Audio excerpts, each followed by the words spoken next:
நீங்கள் பார்த்து கொண்டிருப்பது உங்கள் ஜாஷுவா டிவி. சகல ஜனங்களுக்கும் நற்செய்தி.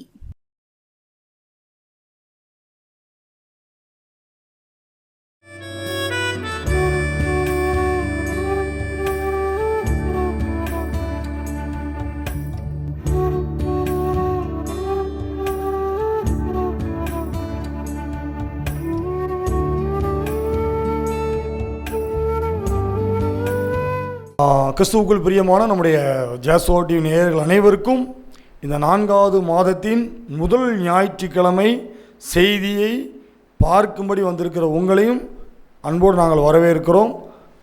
கர்த்தர் தாமே உங்களை ஆசீர்வதிப்பாராக. ஒவ்வொரு வாரமும் நம்முடைய ஜாஷுவா டிவியில் ஞாயிற்றுக்கிழமை மாலை 7 மணிக்கு நல்லூர் கிதியோனின் அப்போஸ்தலர் ஊழியங்கள் மூலமாய் வழங்கப்படுகின்ற உருவாக்கும் நேரம் அநேகரை உருவாக்கி கொண்டிருக்கிறது. எங்களை சிறப்பாக உருவாக்கி கொண்டிருக்கிறது. கர்த்தர் தாமே இந்த நிகழ்ச்சியை அநேக பேர் பார்க்கத்தக்கதாய், எங்களோடு கூட பேசத்தக்கதாய், ஒரு சில ஜெபங்களுக்கு ஜெபிக்கத்தக்கதாய் கர்த்தர் கிருபைகளை கொடுத்து கொண்டிருக்கிறார். தொடர்ந்து இந்த ஊழியத்தை கர்த்தர் நடத்தி தருகிறார். அதற்காக ரொம்ப நன்றி. ஒவ்வொரு மாதத்தின் முதல் நாள் காலை 7 மணிக்கு நம்முடைய ஜாஷுவா டிவியில் தீர்க்க தரிசன வார்த்தை என்கிற நிகழ்ச்சியும் ஒளிபரப்பி கொண்டிருக்கிறோம். ஒவ்வொரு மாதத்தின் ஆரம்பத்தில் காலையில் ஆண்டவர் நமக்கு என்ன வார்த்தை கொடுக்கிறார், அந்த வார்த்தையின் மூலமாக ஒரு மாதம் முழுவதும் நம்மளோடு கூட பேசி, இந்த மாதம் கொடுக்கப்பட்ட செய்தியின் தலைப்பு இனி அழாதே அப்படிங்கிற ஒரு நல்ல ஒரு தலைப்பு. நம்முடைய அழுகையை கர்த்தர் கண்டார். இனி அழாதே என்கிற தலைப்பின் கீழ் நல்ல ஒரு தீர்க்க தரிசன வார்த்தையை கர்த்தர் கிருபை செய்தார். அதில் தொடர்ந்து நீங்கள் ஜெபித்துக் கொள்ளுங்கள். எங்களுக்காகவும் என்னுடைய ஊழியங்களுக்காகவும் தொடர்ந்து ஜெபித்துக் கொள்ளுங்கள். இந்த 2 நாட்கள் ஆண்டவர் நிறைய ஊழியங்களை கர்த்தர் கொடுத்தார். சிறப்பான கன்வென்ஷன் கூட்டங்கள் நடத்த கர்த்தர் கிருபை செய்தார். முன்னிரவு ஜெபம் நடத்த கர்த்தர் கிருபை செய்தார். துதிய ஆராதனை நடத்த கர்த்தர் கிருபை செய்தார்.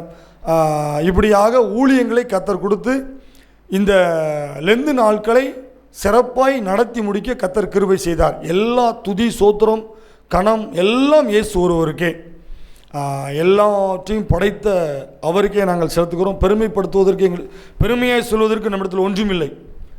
அதனால் இந்த 2 நாட்கள் சிறப்பானபடி இருந்தது. ஏசப்பாவுக்கு ரொம்ப நன்றி. குறிப்பாக நீங்கள் தொடர்ந்து நீங்கள் ஜெபம் பண்ணிக்கோங்க. நிறைய பேர் எங்களுக்கு ஊழியம் தந்துருக்கிறீங்க, ஊழியத்துக்கு அழைச்சிருக்கிறீங்க, அதற்காகவும் ரொம்ப நன்றி. சரி, இன்றைக்கு ஒரு முக்கியமான ஒரு நாள். என்ன நாள் உங்களுக்கு தெரியும்? இயேசு உயிர்த்தெழுந்த நாள். அவர் இங்கே இல்லை, அவர் உயிர்த்தெழுந்தார். இயேசுவானவர் கொண்டு வைக்கப்பட்ட இடத்தில் இல்லை, தூக்கி கொண்டு சுமந்து கொண்டு வைக்கப்பட்ட இடத்தில் இல்லை. கல்லறைக்குள் வைத்து கல்லை புரட்டி வைத்துவிட்டு மனிதர்கள் போய்விட்டார்கள். ஆனால் கல் இப்பொழுது அப்புறப்படுத்தி போடப்பட்டு இருக்கிறது. உள்ளே போய் குனிந்து பார்த்தால் சீலைகள் துணிகள் ஓரமாக எடுத்து வைக்கப்பட்டு இருக்கிறது. அவர் இங்கே இல்லை, அவர் எங்கே இருக்கிறார்? இயேசு இப்பொழுது எங்கே இருக்கிறார்? நமக்குள் இருக்கிறார்.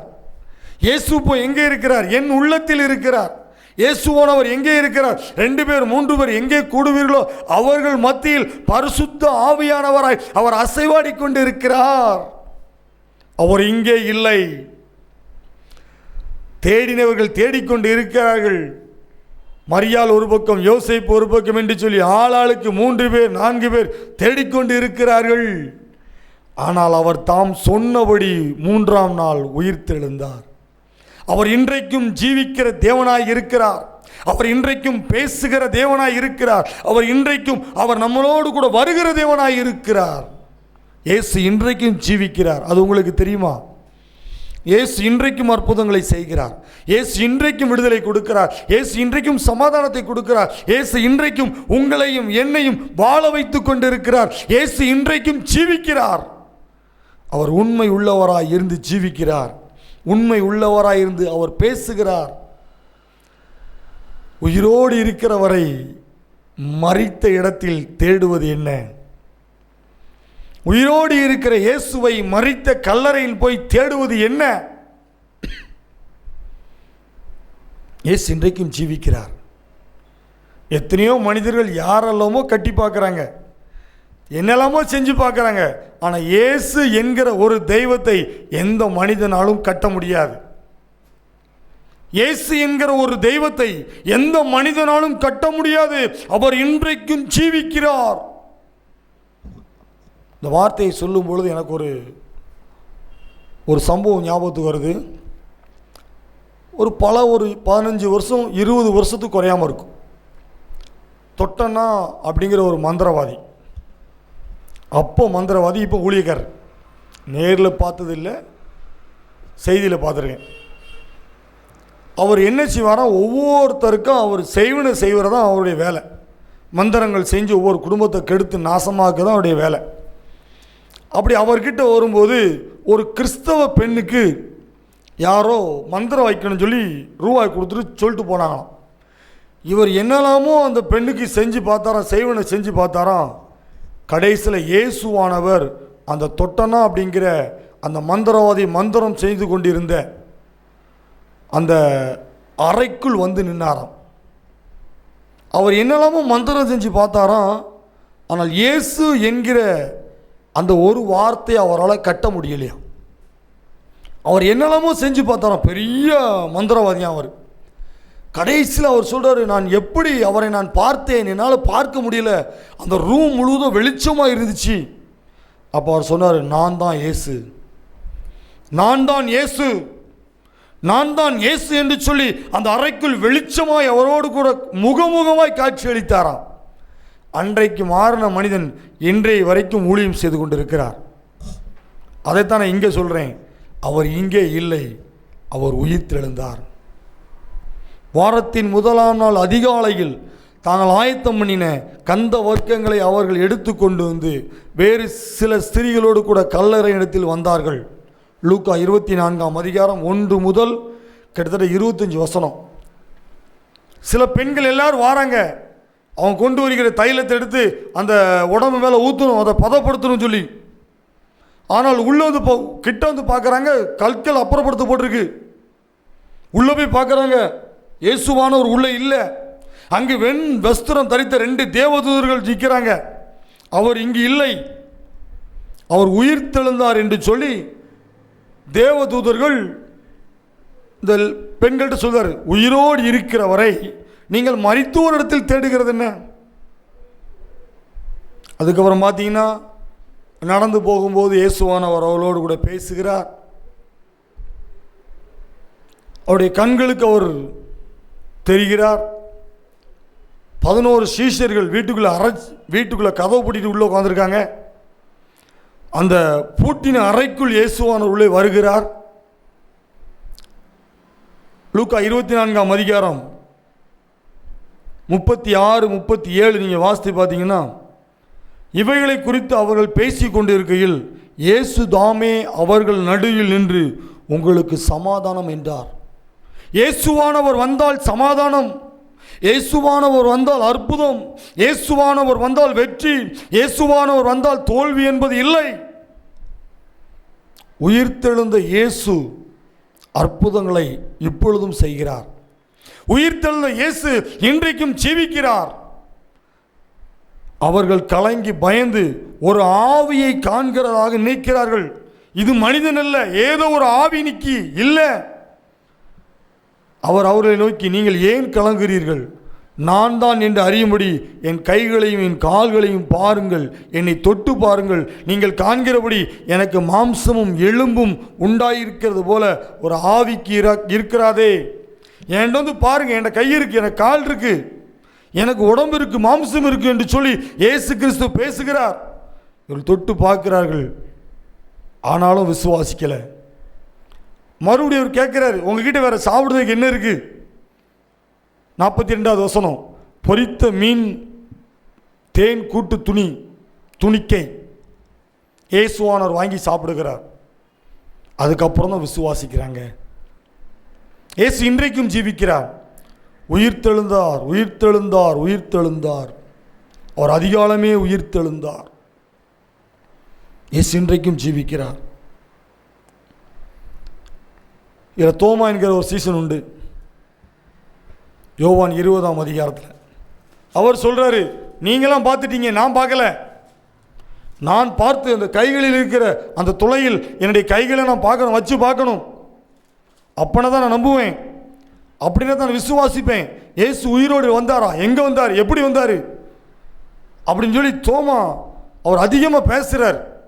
அவர் பேசி கொண்டிருக்கும் பொழுது தோமாவுக்கு ஆண்டவர் பேசுகிறார். இயேசு வந்திருந்த போது பன்னீரில் ஒருவனாகிய தோமா என்பவன் அவர்களுடைய கூட இருக்கவில்லை.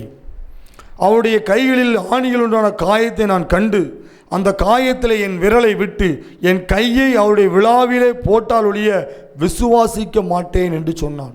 நீங்கள் சொல்கிறது பொய், இயேசு உயிரோடு வரல, அவர் எங்கே வந்தால் தெரியாது, நீங்கள் வேறு யாரையும் பார்த்துருக்கிறீங்க, நான் நம்பலை, நான் விசுவாசிக்கலை அப்படின்னு சொல்லி தோமா வைராக்கியமாக சொல்கிறாரு. நீங்கள் பார்த்தது இயேசு கிறிஸ்து அல்ல, அவர் செத்து போயிட்டாரு. ஆனால் மற்ற சீசர்கள் சொல்கிறாங்க, இயேசுவை நாங்கள் பார்த்தோம், அவர் எங்களோடு கூட பேசினார், அவர் எங்களோடு கூட நடந்து வந்தார், எங்களோடு கூட அவர் சாப்பிட்டார் என்று சொல்லி மற்ற சீஷர்கள் பேசுகிறார்கள். ஆனாலும் தோமா விசுவாசிக்கவில்லை. இன்றைக்கு நம்ம எந்த சூழ்நிலையில் இருக்கிறோம் கொஞ்சம் யோசித்து பார்ப்போமா? இன்றைக்கு நம்முடைய நிலைமை என்ன? இயேசு கிறிஸ்து உண்டு என்று சொல்லி நம்ம விசுவாசிக்கிறோமா? இயேசுவானவரால் இன்றும் அற்புதம் செய்ய முடியும் என்று சொல்லி நம்ம விசுவாசிக்கிறோமா? இயேசுவானவரால் செய்ய முடியாத காரியம் இன்றைக்கு இந்த உலகத்தில் ஒன்றும் இல்லை என்று சொல்லி நாம் நினைக்கிறோமா? நமக்குள் எவ்வளவு நம்பிக்கை இருக்கிறது, நமக்குள் எவ்வளோ விசுவாசம் இருக்கிறது. நாம் ஆலயத்துக்கு செல்லுகிறோம், வேதத்தை வாசிக்கிறோம், ஜெபிக்கிறோம், காணிக்கை கொடுக்கிறோம். ஆனாலும் ஏன் இயேசுவானவர் இருக்கிறார் என்கிற விசுவாசம் நமக்குள் இன்னும் இல்லை. தோமாவை மாதிரி இருக்கிறோமா? தோமாவை மாதிரி விழாவிலே நான் கைகளை போட்டு அவரை நான் பார்த்தால் தான் விசுவாசிப்பேன் என்று சொல்லி தோமான் சொன்னான். அந்த தோமாவுக்கும் ஆண்டவர் பேசினார். என் கைகளில் கைகளை வைத்து பார் என்று சொன்னார். விசுவாசம் இல்லாமல் தேவனிடத்திலிருந்து நன்மையை பெற்றுக்கொள்ள முடியாது. எவ்வளோ வேதவசனங்களை படித்தோம் என்பது முக்கியமல்ல, தேவனை நாம் விசுவாசிக்கிறோமா? இயேசு கிறிஸ்து இன்றைக்கும் ஜீவிக்கிறார் என்று சொல்லி நாம் விசுவாசிக்கிறோமா? நமக்குள் எவ்வளவு விசுவாசம் இருக்கிறது, நமக்குள் எவ்வளவு நம்பிக்கை இருக்கிறது. பேதுரு இயேசுவானவர் கூடவே இருந்தான். இயேசுவே, நீ உண்மையிலே இயேசுவானவர் அந்த கடல் மேலே நடந்து வரட்டுமான்னு சொல்லி பேதுரு தான் கேட்டான். இயேசு சொல்றார், நான் தான், நடந்து வான்னு சொல்லி. இயேசுவானவர் கூட பேதுரு கடலில் நடந்தான். மற்ற சத்தத்தை கேட்கும்போது அவன் பயந்தான். அவனுக்குள் விசுவாசம் குறையும் பொழுது தண்ணீருக்குள் மூழ்கிற சூழ்நிலை வந்துச்சு. அதே பேதுரு சொல்கிறான், நான் பாவியான மனுஷன், என்னை விட்டுரும் ஆண்டவரே சொல்கிறான். ஆனால் ஆண்டவர் சொல்கிறாரு, இன்று முதல் நீ மீன்களை பிடிக்கிறவனாய் அல்ல, இன்று முதல் நீ மனிதனை பிடிக்கிறவனாய் மாற்றுகிறேன் என்று கர்த்தர் சொல்கிறார் சொன்னார். இயேசு சொன்ன வார்த்தை எல்லா வார்த்தையும் நிறைவேறினது. இயேசுவை குறித்து பல 100 வருடங்களுக்கு முன்பதாக பல தீர்க்கதரிசிகள் மூலமாய் சொல்லப்பட்ட தீர்க்க தரிசனங்கள் இயேசுவின் நாமத்தால் நிறைவேறினது. அவர் இந்த உலகத்திற்கு வருவார், இத்தனை பாடுகள் படுவார், அவர் 3ஆம் நாள் அடிக்கப்பட்டு 3ஆம் நாளிலே உயிரோடு எழுந்திருப்பார் என்று சொல்லி தீர்க்க தரிசியின் மூலமாய் சொல்லப்பட்ட தீர்க்க தரிசனங்கள் நிறைவேறினது. இன்றைக்கும் நிறைவேறி கொண்டிருக்கிறது. இயேசுவானவர் இன்றைக்கும் ஜீவிக்கிறார். அவர் பரிசுத்த ஆவியானவராய் உங்களோடு கூட பேசி கொண்டிருக்கிறார். பரிசுத்த ஆவியானவராய் அவர் அற்புதங்களை செய்து கொண்டிருக்கிறார். பரிசுத்த ஆவியானவராய் நமக்குள் கிரியைகளை அவர் செய்து கொண்டிருக்கிறார். நீ விசுவாசிக்கிறாயா? நீ விசுவாசித்தால் தேவனுடைய மகிமையை காண்பாய். உங்கள் விசுவாசம் எப்படி இருக்கு? உங்கள் நம்பிக்கை எப்படி இருக்கு? கர்த்தருக்குள் உங்கள் வைராக்கியம் எப்படி இருக்கு? அவரை தேடுகிற விதங்கள் எப்படி இருக்கு? அவர் உங்களை அழைத்த அழைப்பு எப்படிப்பட்டதாக இருக்கிறது? இயேசுவை சிலுவையில் அறைந்த உடனே பேதுரு மறுபடியும் மீன்பிடிக்க சென்று விட்டான். இயேசுவானவரே சிலுவையில் கொண்டு அடிச்சிட்டாங்க, இனிமேல் அவர் வரமாட்டாரு அப்படின்னு சொல்லி இயேசுவோடு கூட இருந்த சீஷன் பேதுரு இயேசுவுக்காக வைராக்கியமாக இருந்தான். மறுதளித்தான், மறுபடியும் மீன்பிடிக்க சென்று விட்டான். ஆனால் மறுபடியும் ஆண்டவர் விடவில்லை பேதுருவை. உயிரோடு எழும்பி வந்த பிறகும் பேதுருவை பார்க்க போகிறார். பேதுரு மறுபடியும் மீன்பிடித்து கொண்டிருக்கிறான். இயேசு கேட்கிறார், என் ஆடுகளை மேய்ப்பாயா, என் ஆடுகளை நீ மேய்ப்பாயா என்று சொல்லி கர்த்தர் கேட்கிறார். பேதுரு அழுகிறான். பேதுரு அழுகிறான். மேய்ப்பேன் ஆண்டவரே. மறுபடியும் பேதுரு இயேசுவிடத்தில் தன்னை ஒப்பு கொடுக்கிறான். உயிர்த்தெழுந்த இயேசுவின் நாமத்திற்குள் அவன் ஒப்பு கொடுக்கிறான் தன்னை. இயேசுவானவர் கடைசி நாட்கள் அவரோடு கூட இருந்து அவளை ஆசீர்வதித்து பரலோகத்துக்கு எடுத்துக்கொள்ளப்படுகிறார். அவர் சொல்லுகிறார், நீ சில நாட்கள் இங்கு காத்திரு, இந்த பட்டணத்தில் இந்த கிராமத்தில் நீ காத்திரு. நீங்கள் பரிசுத்த ஆவியின் அபிஷேகத்தினால் இன்னும் அபிஷேகம் பெற வேண்டியிருக்கு. பரிசுத்த ஆவியானவரின் அபிஷேகத்தை நீங்கள் பெற்றுக்கொள்ள வேண்டியிருக்கிறது. நீங்கள் இங்கே காத்திருங்கள் எருசலேமில் என்று சொல்லி சொல்லுகிறார்.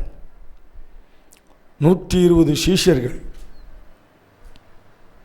பெந்தேகோஸ்தே என்னும் ஒரு இடத்தில் மேல் வீட்டு அறையில் அவர்கள் பாடல் படித்து தேவனை ஆராதிக்கும் பொழுது பரிசுத்த ஆவியானவரின் மகிமை அவர்களை தொடுகிறது. பரிசுத்த ஆவியானவர் ஒவ்வொருத்தருடைய நாவையும் அவர் தொடுகிறார். பல பல வார்த்தைகள், பற்பல பாஷைகள் அவர்கள் பேசுகிறார்கள். இவர்களை பார்க்கிறவர்கள், சத்தத்தை கேட்கிறவர்கள், இவர்கள் கலிலேயர்கள் அல்லவா? கலிலேயர்கள் என்றால் மீன் பிடிக்கிறவர்கள்.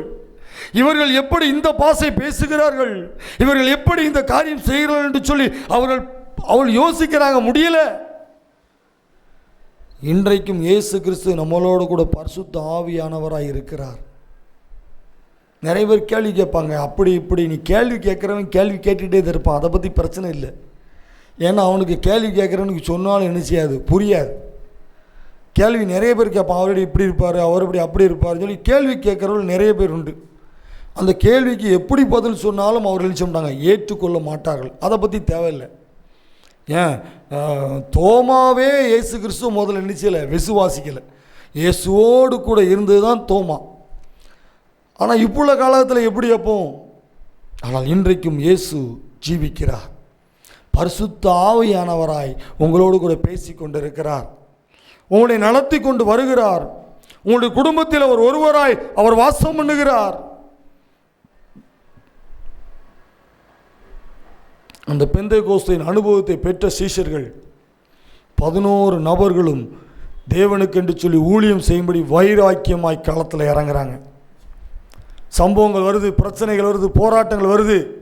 ஆனால் என்ன சொல்கிறாங்க? எங்கே இயேசு எங்களோடு கூட இருந்தார், அவர் இப்பொழுதும் எங்களோடு கூட இருக்கிறார், அவரை கொண்டு நாங்கள் அற்புதங்களையும் அடையாளங்களையும் செய்கிறோம் என்று சொல்லி இயேசுவின் நாமத்தினால் வல்லமையுள்ள அற்புதங்களையும் அடையாளங்களையும் சீஷர்கள் செய்தார்கள். அன்றைக்கு இன்றைக்கு நம்ம செய்து கொண்டிருக்கிறோம். இன்றைக்கும் இயேசுவின் நாமத்தை சொல்லும்போது பேய்கள் ஆடுகிறது. இயேசுவின் நாமத்தை சொல்லும்போது பலவீனங்கள் மாறுகிறது. இயேசுவின் நாமத்தை சொல்லும்போது கட்டுகள் அவிழ்க்கப்படுகிறது. இயேசுவின் நாமத்தை சொல்லும் பொழுது ஒரு சந்தோஷமும் சமாதானமும் நமக்குள்ளாய் வருகிறது. அதுதான் இயேசு, உயிர்த்தெழுந்த இயேசு.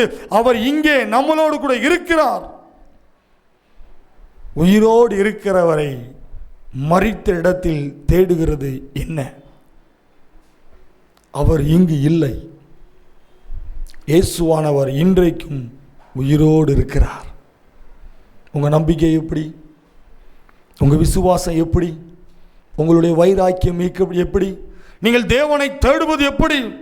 நீங்கள் தேடினீர்கள் என்று சொன்னால் அவர் உங்களுடைய கண்களுக்கு புலப்படுவார். இயேசுவானுடைய சத்தம் உங்களுடைய காதுகளுக்கு கேட்கும். அவர் பேசுகிற சத்தம் கேட்கும். இயேசுவானவர் இன்றைக்கும் மக்களோடு கூட பேசிக் கொண்டிருக்கிறார். உங்கள் வீட்டுக்கு வருவார், உங்களோடு கூட நடந்து வருவார், உங்கள் வீட்டில் தங்கி இருப்பார், உங்கள் இருதயத்தில் தங்கி இருப்பார். இயேசுவானவரை யாரும் கட்ட முடியாது.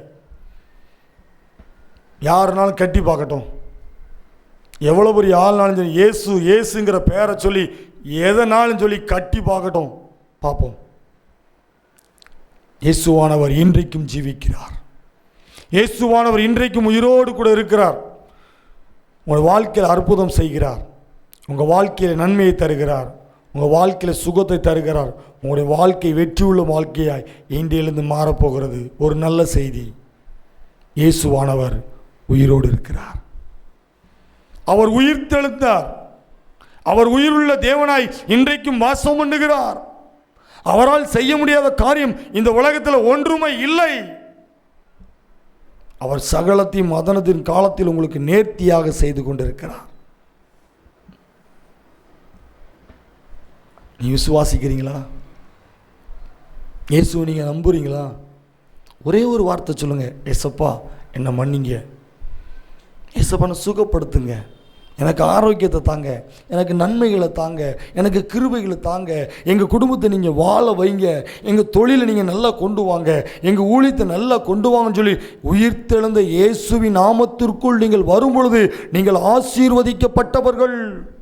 உங்களுடைய பேரை அவர் பெருமைப்படுத்துகிறார். உங்களை வாளாக்காமல் தலையாக்குறார், உங்களை கீழாக்காமல் மேலாக்குறார், உங்களுடைய பேரை பெருமைப்படுத்துகிறார். நீங்கள் இப்பொழுது இருக்கிறதை பார்க்கிலும் 1000 மடங்கு ஆசீர்வதிக்கும்படி என் தேவனாய கர்த்தர் உங்களை நினைத்து கொண்டு இருக்கிறார். அவர் சர்வ வல்லமையுள்ள தேவனாய் இருக்கிறார். அவர் செத்து போனவர் அல்ல, அவர் இன்றைக்கும் உயிரோடு கூட இருக்கிறார். இன்றைக்கும் பரிசுத்த ஆவியானவராய் செய்ய வேண்டிய காரியங்களை அவர் செய்து கொண்டுதான் வருகிறார். அவரால் செய்ய முடியாத காரியம் இந்த உலகத்தில் ஒன்றும் இல்லை. ஒரு நிமிஷம் ஜெபம் பண்ணுவோமா? ஏசப்பா அங்கே இருக்காரு எங்கே இருக்காரு இல்லை, நீங்கள் ஒரு நிமிஷம் கண்ணை மூடி ஜெபம் பண்ணுங்க. உங்கள் முன்னாடி நிற்கிறார். இயேசுவே நீர் என் கூட பேசுன்னு சொல்லுங்க, அவர் உங்கள் கூட பேசுவார். இயேசுவானவர் பேசுவார் தெரியுமா?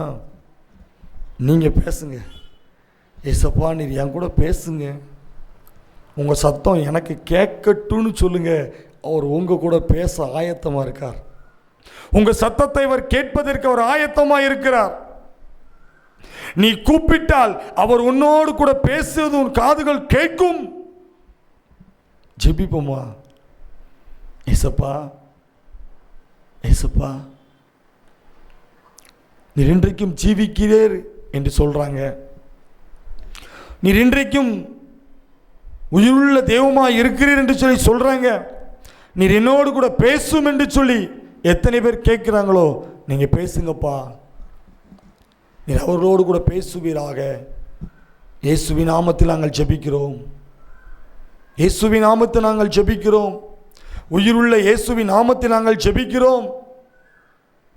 ஒவ்வொரு குடும்பத்தோடு கூட நீங்கள் பேசுங்க. ஒவ்வொரு குடும்பத்தை நீங்கள் ஆசீர்வதிங்க. ஒவ்வொரு குடும்பத்தை நீங்கள் பலப்படுத்துங்க. நம்பிக்கைகள் வளரட்டும், விசுவாசங்கள் வளரட்டும், தன்னம்பிக்கை வளரட்டும். கர்த்தர் வாழ்க்கையின் தரத்தை மாற்றுகிறதற்காய் உமக்கு நன்றி. உயிர்த்தெழுந்த இயேசு நீர் ஒவ்வொரு குடும்பத்தை நீர் ஆசீர்வதிக்கிறதற்காய் உமக்கு நன்றி. துதிகான மகிமையெல்லாம் உமக்கே செலுத்துகிறோம். மீட்பர் இயேசு மூலம் ஜெபிக்கிறோம் நல்ல பிதாவே, ஆமென். இயேசுவானவர் இன்றைக்கும் ஜீவிக்கிறார். இயேசு உங்களை ஆசீர்வதிப்பார். ஆமென்.